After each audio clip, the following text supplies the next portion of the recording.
I'm KT Bradford of Lilliputian.com, and this is my short video review of the Galaxy Note 10.1 2014 edition tablet from Samsung. This tablet retails for $550. It boasts an ultra-high resolution display and an octa-core processor, that means 8, and also a pretty nifty pen. So just going to go over some of the nice aspects of this tablet, why it is that I would recommend it for some people, why I might not recommend it for others, and this S Pen has a lot to do with that.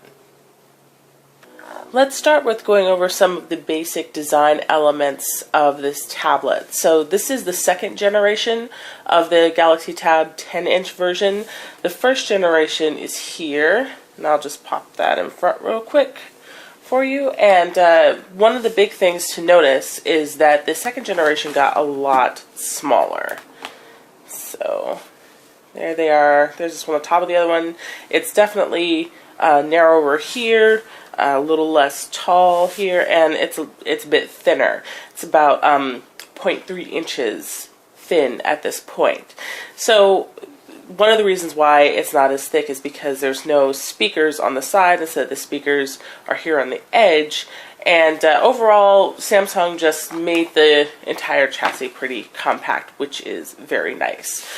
The other major change between this and the last version is that now there are buttons, hardware buttons on here, just like Samsung has on their phones. And so that's been a long-standing thing on Samsung phones, that they are not getting rid of the buttons, even though Android technically does not need them anymore. And that is because, well, Samsung just feels that people do like having hardware buttons, and these are all multi-function buttons. If you tap them, they do one thing. If you long press them, they do another. But I think that the major thing to note about having buttons on a tablet with a pen is that this makes it a lot less frustrating to use. When you're dealing with Android that has the bottom bar, it's usually sitting along here, and it changes with the orientation. Even if the app has really good palm rejection when you're writing with a pen, that bottom bar sometimes can still be a problem. And if you hit it with the heel of your palm while you're writing, like you're doing this, and you accidentally brush it, you could end up, looking at recent apps, going back to the home. It's very frustrating. So having physical buttons on one side of the device means that if I'm writing and I, accidentally hit one of those buttons, I can just turn the orientation around like this. And now those buttons are not in my way. And of course, if you're using it in portrait, same deal. So that is really important on a tablet that has a pen. You can argue all you want about how it's ruining the purity of Android on any other tablet, but on a tablet with a pen, this is actually really crucial to giving you a really good experience of writing with the pen. So kudos to Samsung for that. The edge is this little chrome band here. Some people don't like it. They feel that it looks chintzy or whatever. I think it looks fine. Couple other things to note. It's got the infrared port up here, and that's for using it as a universal remote. Very important for some people. The Watch On app is actually really cool, and since a lot of people keep these in their lap while they're watching TV, having it be the remote, also pretty nice. S Pen port is here. This back is a sort of faux leather looking plastic, matte plastic, which is at least, less easy to let it slip out of your hands because it is matte. And it has like the stitching on the edges that Samsung is trying to evoke a notebook, a fine notebook. And some people, again, not too fond of that. I say it looks fine to me.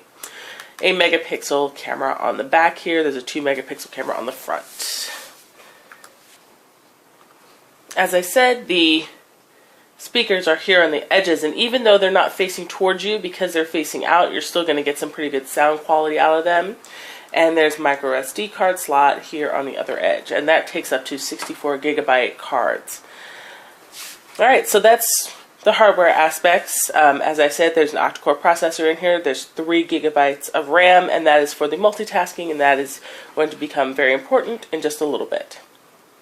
But of course, what we're really here to talk about is the S Pen and how it's going to make this tablet more appealing to those of you who are searching. So as you see, when I pulled out the S Pen from its port, I got this little circular menu here called Air Command. And Air Command has 5 different quick apps that you can access, most of them having to do with the pen. So we're going to talk about Action Memo first in relation to S Note, which we're going to get to right now. S Note got a bit of a makeover for the 2014 edition. And so it looks a little different from before, but essentially it actually works about the same. Let's start up a new note here.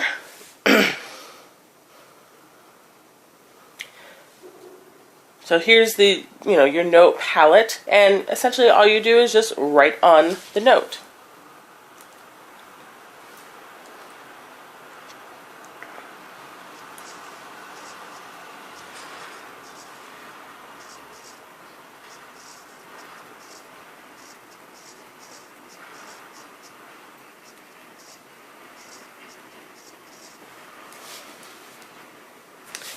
As you can see, the actual strokes that show up on the screen pretty much kept up with my strokes on the pen, and I found that this to be pretty responsive. So writing with this pen is really nice because it feels more like writing with pen on paper. It doesn't feel exactly like that, but it doesn't feel like writing with a piece of plastic on a piece of glass, which is actually what you're doing.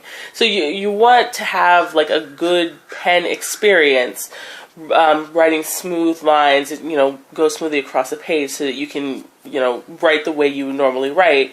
And this pen is really good for that. Another thing I want to note about the pen that I didn't mention before is that the Samsung changed the shape, so now it's a uniform shape all around, so that when you put it into the port, it can go into the port either way, whereas before there was only one way to put this pen in the port. So I like that. Alright, so back to this. Just as before, you can take your handwritten notes and you can make them into editable text. You can also make them into a shape or a formula. Formula is really good for math students, obviously. And as you can see, it actually was able to translate my not perfect handwriting and turn it into this nice piece of editable text, which you can then export or just leave an S Note or whatever. Another great thing about the new S Note, discard that, is that now when you search within S Note, you can actually search for words that you wrote by hand and not just words that are typed. So let's search for the word Egypt.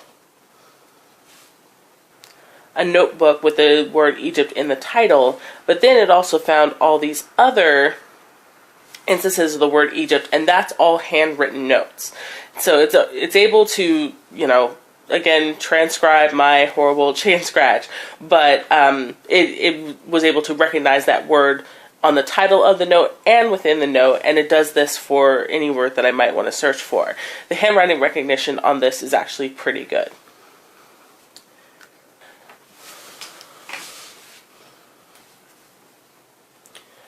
Another bit of interesting handwriting recognition comes in the Samsung keyboard. This is the keyboard that comes with the tablet, and it has a handwriting component. And again, it's actually really good at interpreting what I'm writing.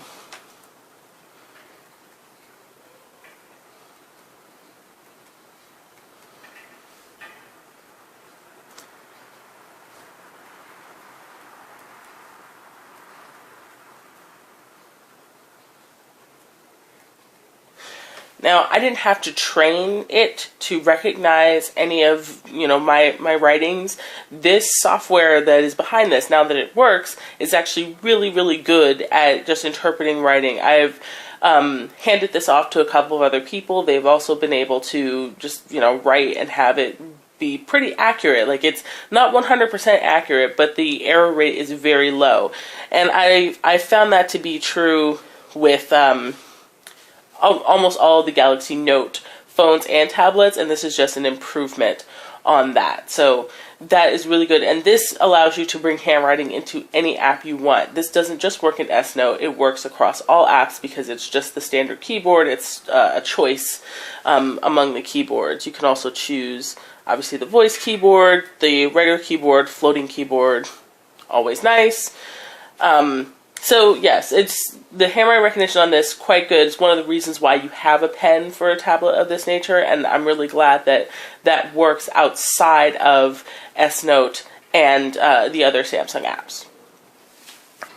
As I mentioned, there's another note-taking app on here. It's called Action Memo, and the way to get to that is to either go to Air Command, which you can get by pulling the pen out of its port, or you can hold on to this side button and hover and it'll bring it up, or you can just tap the app icon. Anyway, Action Memo is different from S Memo in that it's more designed for very quick notes.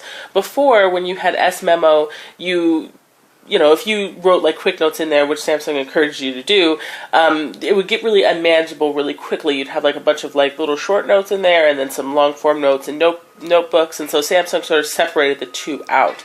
So with Action Memo, this is more for your sort of posted type notes. It's like somebody called you on the phone and they say, oh, please call like Jane. Call Jane at this number. And so you write that down, you can save it. You could also link it to some actions. So if you hit this button up here, it will automatically find some stuff, but you can also do a little circle around it. But then now it's identified that, you know, this is what I've written in the note, and I can either turn it into a contact. If it's an email address, I can start emailing people. If it's a web address, I can go right to the browser. An address, I can go right to the map. Or if it's a task, it becomes something, and you can add reminders and stuff to it. You can add images to your Action Memo. You can erase, draw, you know, all the stuff that you would normally do with just sort of like a post-it note, etc. And what's really nice about this is that you can minimize this Action Memo so that it just sits over here in a corner. These little floating icons. And if you need to go back to it, if you need to reference it a lot, it is right there. Or you can just save it for later, and then you'll see the whole row of Action Memos. They all look kind of like post-it notes. So that's what it looks like in the actual Action Memo interface. You can, again, search through here. Handwriting recognition will recognize your words if it can. And this is a really great sort of a companion to S-Note because, again, if you separate the sort of little jotty post-it type notes from your long form notes, it's actually much better for finding stuff and organizing in the end, because otherwise you have to keep on top of it quite a bit. So I do like, even though it seems overcomplicated, it seems like too many things, I do like Action Memo. The other pen-enabled apps under the Air Command includes scrapbooking, ScreenWrite, and Pen Window. The S Finder, this is just a quick way to get to it, but it doesn't really have anything to do specifically with the pen. This is just for searching on the tablet through different apps and everything for the stuff that you're looking for. It's quite nice. I want to talk about Pen Window really quickly because Pen Window, even though it's kind of a cool idea, it involves a lot of steps to do what it does. So if you click Pen Window, you can draw on the screen to open an app that's going to hover over other apps. And you can draw any size square that you want, and then these are the apps that you can put in that little square. I'll just choose Calculator, and it will show up in roughly the size that you drew. Sometimes if you draw like a really crazy size, it'll get close. So with each of these little windows, these pen windows, you can move them around the screen. You can also minimize them like you could Action Memo. There we go. And then they become little floating icons. They look a little bit like Facebook chat heads. And you can dock it over here or anywhere on the screen that you want. And then if you need it again, you just tap it. Well, I like this idea in general. And this is sort of an evolution of the little pop-up apps that Samsung had in the dock down here when they had the dock with the home and back and whatever. it takes a lot to get to this. It's a lot of clicking, and I'm not really all that fond of that. So another thing about the pen windows is that the little icon things just can get in your way more than you think they would. But then again, you can always close them. And the last thing having to do with multitasking I want to go into is the multi-window thing, which this is not new for this particular tablet, but what is new about it is that there are more apps that live in here now, and you can create your own custom app pairing. So I created one where I want to use Maps with Chrome together, and so I can just drag this over here and they'll both open. So you've got Maps, you've got Google Chrome. These windows are now resizable, which is super useful, and then you can just make them both go away by going back to the home screen.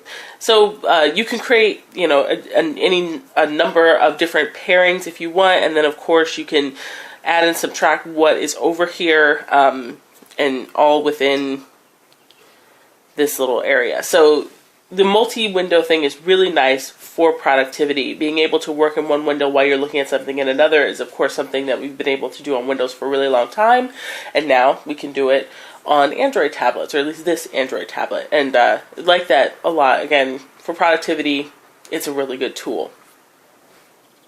Some of the other apps included for the pen are the Sketchbook, which is really nice if you're drawing. There's Scrapbook, and then Samsung just has a load of apps that go on here. Knox is of particular interest to business people because this is going to separate your business from your personal stuff. Really nice.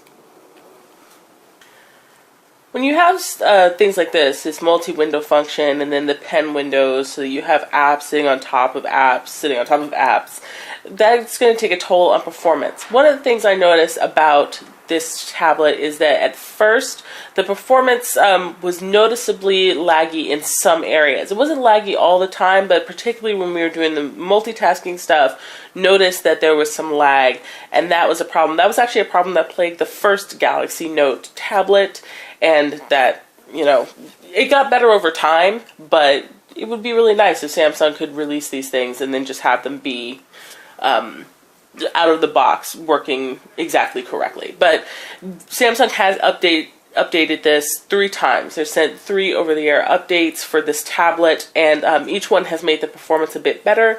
It's still not exactly as zippy as I would expect from something that has 8 cores to work with, but it is also no longer frustrating when apps won't open quickly, and with moving in between like multi-windows and etc. So it's definitely getting better. The first generation definitely got better once Samsung did some updates, so I expect the same here, but just know that out of the box you might have to download some over-the-air updates before you can get a tablet that really moves snappily.